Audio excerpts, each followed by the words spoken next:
Good day, everyone. We will be talking about better lighting techniques to lessen the need for multiple light sources. I am Z, and you're listening to my voice.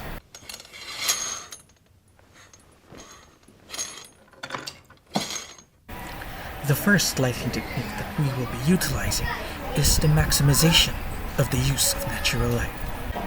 The technique that we will be using is often called daylight, which means we will be using the sun's light more often than our electrical energy. With this technique, we will be reducing the use of our lights as long as the sun is up, which means from sunrise to sundown, we will be able to utilize the sunlight. This technique also promotes a more concentrated use of light, which means light will only be used in key locations throughout the house, most often in the kitchen, in the living room, and sometimes in the bedroom. Here are a few tips on how to better implement this technique. When designing a house, you have to make sure that the windows are located facing the sun. In some cases, this may mean that the window should be facing south, north, east, or west, depending on your location on the globe. Below you can see some pictures on how we can fully implement this strategy. In this picture, you can see that the window is located in a key location in the house, meaning it's in the kitchen. On the next picture, you can see a skylight. This allows for the sun's rays to enter without any obstruction. And on the third picture, you can see an improper implementation of this technique. As you can see, the sun is facing away from the window, thus the light cannot enter it, making it a darker room. Preview. The next technique that we will be talking about is the optimization of light controls.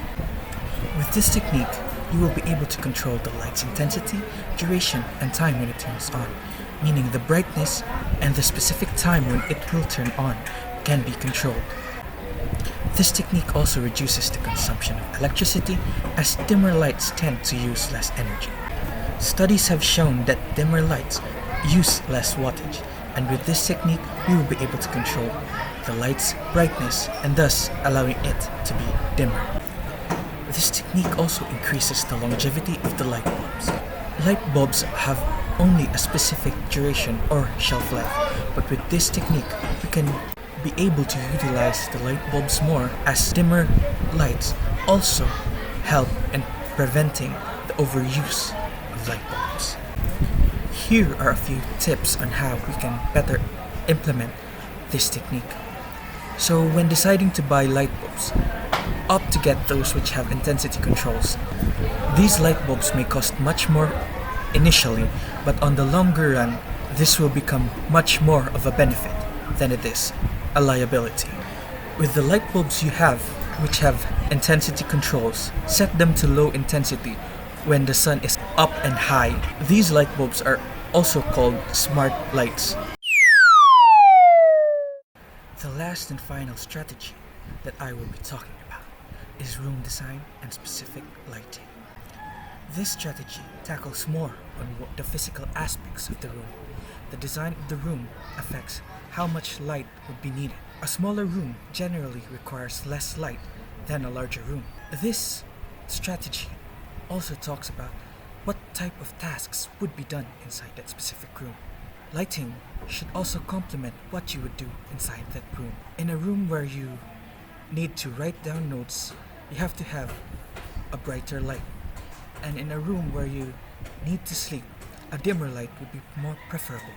Here are some tips and tricks on how to better utilize this strategy. When painting a room, one must select brighter paint. This is due to the fact that brighter paint reflects more light, and darker paint absorbs the majority of light. Using different light for different tasks is also preferable. This means in a room where you have to see clearly, mostly found in the kitchen, in the dining room, you have to have brighter light. And in a room where you want to meditate, you can have dimmer light. This strategy also suggests that you place your light source in the middle of the room. This way, the light will be spread out evenly towards the corners of the room. Below you can see pictures of what this strategy is all about. In the first picture, you can see a room that is painted bright white. This means that most light would be reflected back and it would need less light sources. In the second picture, we can see that the light source is located at the center of the room. This means the light will be spread out evenly towards the corners of the room. And in the last picture, you can see that there is a window near the light.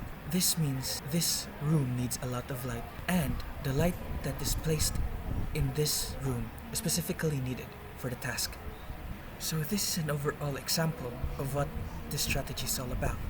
So in this picture, we can see a window that is facing the sun. This means that light would generally go inside the house during daytime and can capitalize on natural light. We can also see in this picture that the house is painted light, a bright color. This means that light would generally reflect from the house and thus needing minimal light sources. The house, as you can see, is typically very small. This just shows that there is minimal need for any light source, as the sun-facing window and light color paint is more than enough to brighten up the house. In the following slides, you can see my references for the different pictures used in the presentation. I hope you had a great time listening. This is Z, signing